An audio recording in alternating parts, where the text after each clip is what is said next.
Alors bonjour à tous. Aujourd'hui, nous continuons notre lecture du catéchisme de l'Église catholique au travers du compendium et nous en sommes rendus aux questions numéro 355 et 356 du catéchisme qui nous disent ceci. Qu'expriment les funérailles et quels sont les moments principaux des funérailles? Alors dans un premier temps, qu'expriment les funérailles? Donc tout en étant célébrées selon différents rites qui correspondent aux situations et aux traditions locales, les funérailles expriment le caractère pascal de la mort chrétienne dans l'espérance de la résurrection, ainsi que le sens de la communion avec le défunt, surtout par la prière pour la purification de son âme. Prenons les paragraphes 1684 et 1685 du catéchisme qui disent « Les funérailles chrétiennes sont une célébration liturgique de l'Église. Par celle-ci, le ministère de l'Église a en vue, dans ce cas aussi, bien d'exprimer la communion efficace avec le défunt que d'y faire participer la communauté rassemblée pour les obsèques et de lui annoncer la vie éternelle. Les différents rites des funérailles expriment le caractère pascal de la mort chrétienne et répondent aux situations et aux traditions de chaque région, même en ce qui concerne la couleur liturgique. Alors maintenant, passons à la question suivante.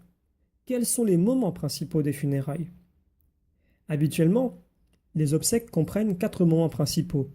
L'accueil de la dépouille mortelle par la communauté, accompagné de paroles de réconfort et d'espérance, la liturgie de la parole, le sacrifice eucharistique et l'adieu par lequel l'âme du défunt est confiée à Dieu, source de vie éternelle, tandis que le corps est enseveli dans l'attente de la résurrection. Alors pour étayer ces propos, prenons les paragraphes 1686 à 1690 du catéchisme de l'Église, qui nous disent ceci. L'Ordo Exequiarum de la liturgie romaine propose 3 types de célébration des funérailles, correspondant aux 3 lieux de son déroulement. La maison, l'église, le cimetière, et selon l'importance qui attache la famille, les coutumes locales, la culture et la piété populaire. Ce déroulement est d'ailleurs commun à toutes les traditions liturgiques et il comprend 4 moments principaux. D'abord, l'accueil de la communauté. Une salutation de foi ouvre la célébration. Les proches du défunt sont accueillis par une parole de consolation. Donc, au sens du Nouveau Testament, la force de l'Esprit Saint dans l'espérance. La communauté priante qui se rassemble attend aussi les paroles de vie éternelle. La mort d'un membre de la communauté, ou le jour anniversaire, ou le 7e ou le 30e jour, est un événement qui doit faire dépasser les perspectives de ce monde-ci et attirer les fidèles dans les véritables perspectives de la foi au Christ ressuscité.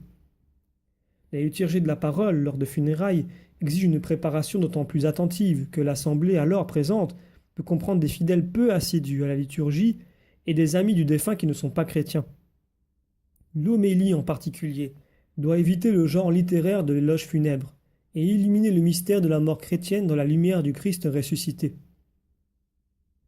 Concernant le sacrifice eucharistique, lorsque la célébration a lieu dans l'Église, l'Eucharistie est le cœur de la réalité pascale de la mort chrétienne. C'est alors que l'Église exprime sa communion efficace avec le défunt. Offrant au Père, dans l'Esprit Saint, le sacrifice de la mort et de la résurrection du Christ, elle lui demande que son enfant soit purifié de ses péchés et de ses conséquences, et qu'il soit admis à la plénitude pascale de la table du royaume.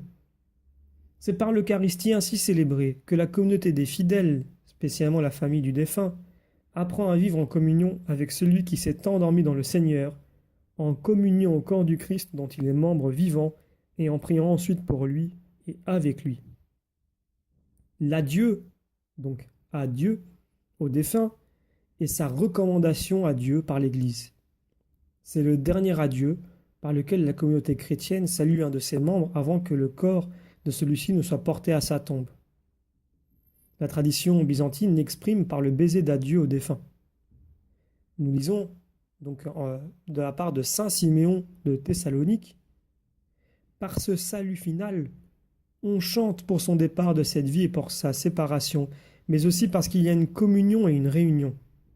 En effet, morts, nous ne sommes nullement séparés les uns des autres, car tous nous parcourons le même chemin et nous nous retrouvons dans le même lieu. Nous ne serons jamais séparés, car nous vivons pour le Christ, et maintenant nous sommes unis au Christ, allant vers lui. Nous serons tous ensemble dans le Christ.